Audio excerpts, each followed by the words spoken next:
Letters to Emma Bolcutt. Letter 18. I know I haven't mentioned work much lately. If I have a hammer in my hand, I'm a handy man. I broke up my old kitchen table and neatly inserted it in the trash can. It was a $10 lopsided table I'd been carting around for 6 years as if it were a family heirloom. It was never any good. It's funny how things can become their opposite. I bought a big bag of potatoes and it's growing eyes like crazy. Other foods rot. Potatoes want to see Huck Finn's funeral. As I unpack my stuff, I find lots of things I'd like to send you as gifts. Just about everything I own. I turn the TV on, but stare out the window at the sky and tree turning yellow-grey. I fear there is no work for me here, but I speak too soon. I look forward to sleeping each night. The air is cool, and it often starts to rain around 2 a.m., breaking the heat and singing me to sleep. And I drink my tequila as if I'd be letting you down if I didn't.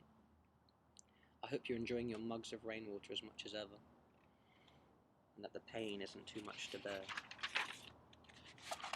Letter 19. I feel good, appreciative of my days and the air I breathe. I found a place here with fights. Went last night, and the boxers, there were remarkable moments. Few. But I didn't mind as the boxers didn't mind. We were all just there for it, which was fine. The highlight was one fella going down for the second time, squarely beat, the ref holding him down with a loving hand on his chest. The fighter saying, I'm clear. The ref shook his head. The downed man said, let me up, I'm embarrassed. And that bold admission cut through everything. I could barely hold my head up after that for fear of making eye contact with him. I must be the only son of a bitch in the crowd with tears welled up at just about every fight I see. A boxing match is like a wedding. Oh, it's so beautiful. Just before starting this letter, I read for 20 minutes in the park, but I felt vulnerable. Little nut things fell into the grass behind me and squirrels were rustling, folding down the blades. I kept thinking, someone's coming to hit me in the back of the head. Letter 20. I like your theory that the sounds that surround us sculpt the shape of our head, so I will sit in each empty room now, feeling my head shift like a sand dune in a steady breeze. Seagulls give a hopeful air to any place.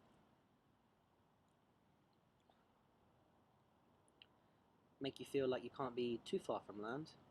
Do churches still ring bells? I can hear a train far away late at night. A religion also. Mostly I hear the German shepherd fella next door whimpering in the morning mist. And there is a raven that caws. They can be friendly, I read a book. They like to collect things for no known reason, and roll in the snow past the point of cleanliness. The clouds here are specific, while white outlined with lavender, headed east. Accept them with my compliments. I saw an eagle flying so high in the sky, and sometimes I wish we were an eagle.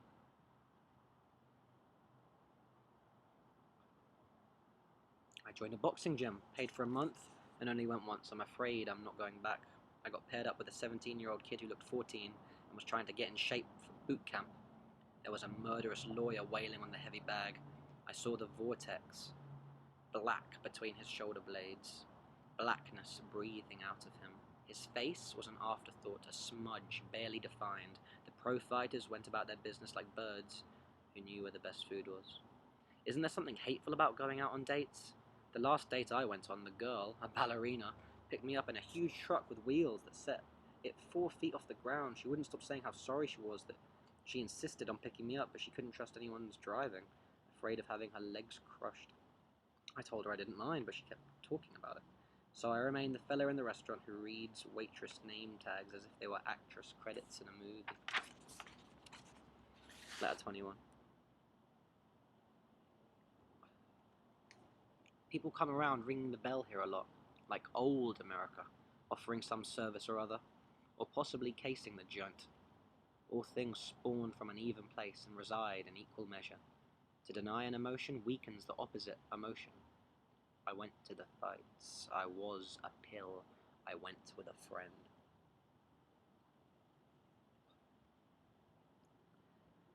First time not alone, not sure if I like it. I prefer to concentrate, and we had to sit far away as he made us late, and we missed the first few rounds of the initial fight. See, I was a pill, still a pill. I usually have 2 or 3 deeply moving moments there, not this time. Was it the quality of the boxing, or the fact I wasn't alone, or that I was farther back? The waitresses were showing a lot of cleavage, and I tried to ignore it, to the detriment of my match-watching skills. When one is denied, its opposite is weakened. Or was my love for the game weakened by denying the displeasure caused by my tag along? I have a black and angry-looking growth. Went to get it cut out today. I was nervous. Taxicabs are lawless places, so I swigged freely from a water bottle filled with vodka on the way over. I was happier because of it, and would have been happier yet if I'd had more. Fuck every living thing. Don't tell nobody. Letter 22. HQ is on a peak, pocked by a single crater, the mouth of the vortex. I'm not allowed to bring a companion, but I can invite guests to the conventions. Maybe I could take you to the next one. I always assume people know this stuff already since I'm constantly immersed in it. I forget that it is not what most people spend their time thinking about. I appreciate your image of me as a man who keeps in shape despite habits. But the desire to exercise only comes to me in times of extreme adversity, the biting cold or the bludgeoning hot. The street dogs were steaming, so I got my jump rope and went down the back stairs into the alley that leads to the church parking lot. I started asking myself questions, as all the big ones come when I'm about to get my heart up. I'm tired of the theme where the man just keeps rolling on. Jumping rope is an offering. I mean, my body is an offering when both feet are off the ground. It was late, and there was a milky light in one of the church windows. There were 2 cars in the lot, and I wondered what a couple does when alone in a church so late at night. I wondered if my jumping rope meant anything to anyone but me. I could have married Robin easily. I thought of the gods and bricks that built this church. The spire had a little ball on the end like a trailer hitch.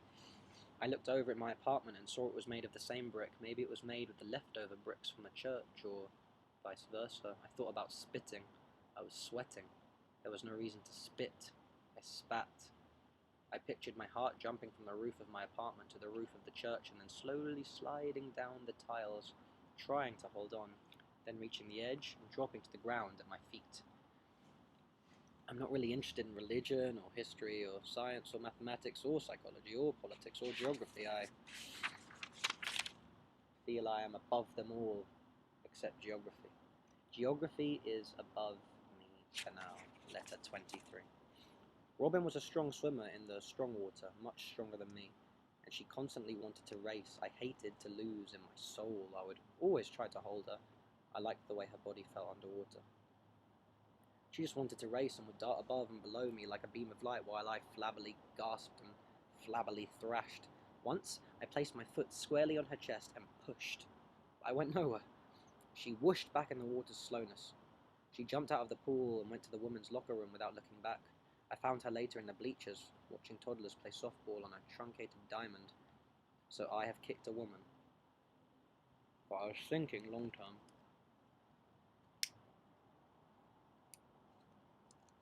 Letter 24. Sorry you're feeling at a dead end. I hope it passes soon. It's not true you are no good. I would bet my life on it. You're one of the best I know at many things.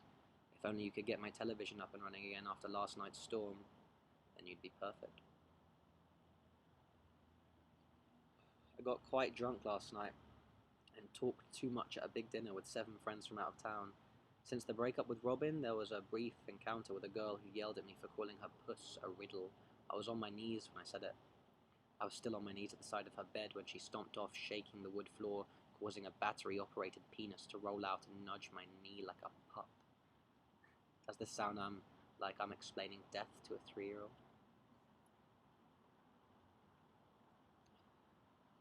The heat holds on here in its last days. I spend much of each day worrying that the unreasonable weather is leading my instruments astray. I ponder this while tapping the scabs on my arms.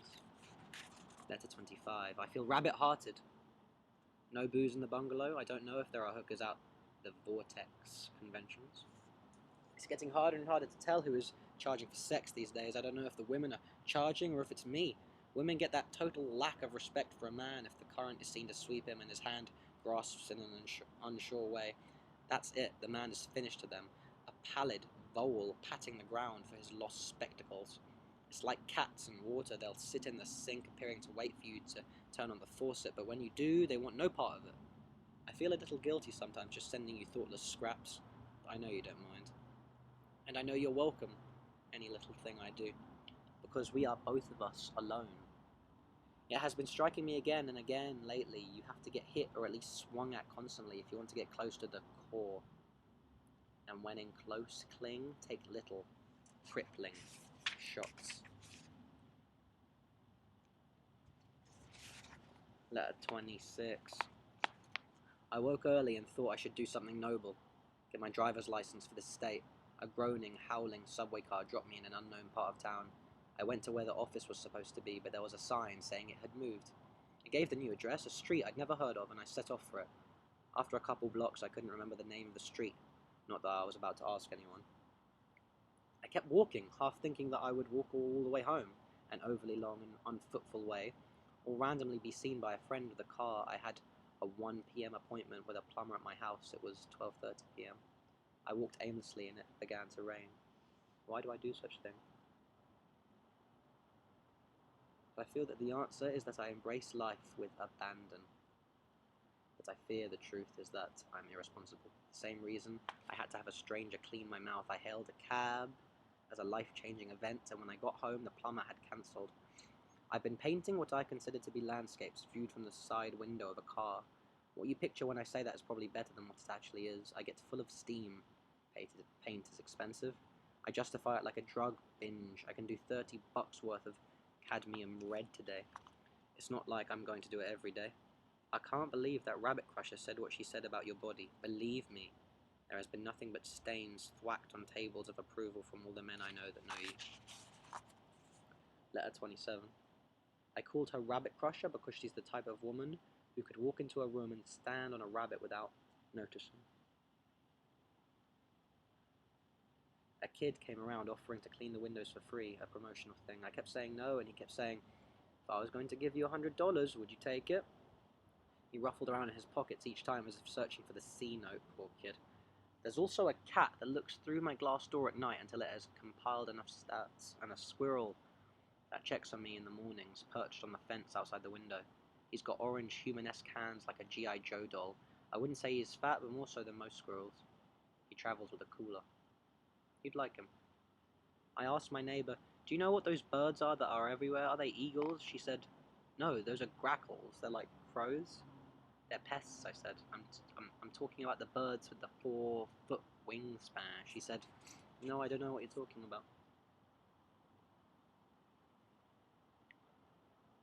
They are circling everywhere, and she's never seen them. She doesn't use her neck.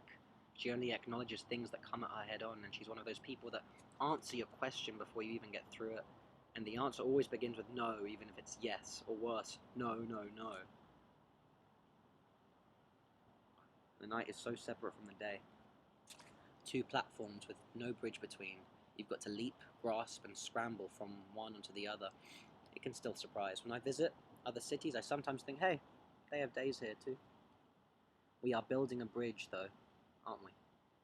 I hope you are feeling as rich as a yolk in an egg white. Letter 28. You are my camping cup, my strong back, my properly folded flag. If you feel you are out of your league in attempting to describe something, then it probably doesn't exist. There is no good versus evil. I can see this most clearly at a boxing match. The crowd may attach good and evil to the opponents in a vain attempt at justifying their emotions. If they take pleasure in seeing a man fall, he must be a bad man. I'm more inclined to having a favourite and an underdog.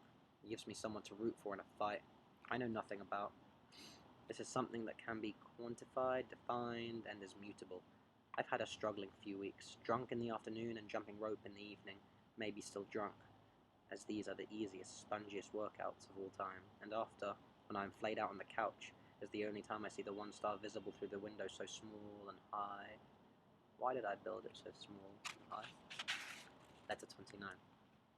I figure you might as well charge up the precipice feigning ignorance. It's not a crime if your case is strong. Keep the eyes averted and get it done. I am not one who believes that we should all be punished for the indiscretion of the individual.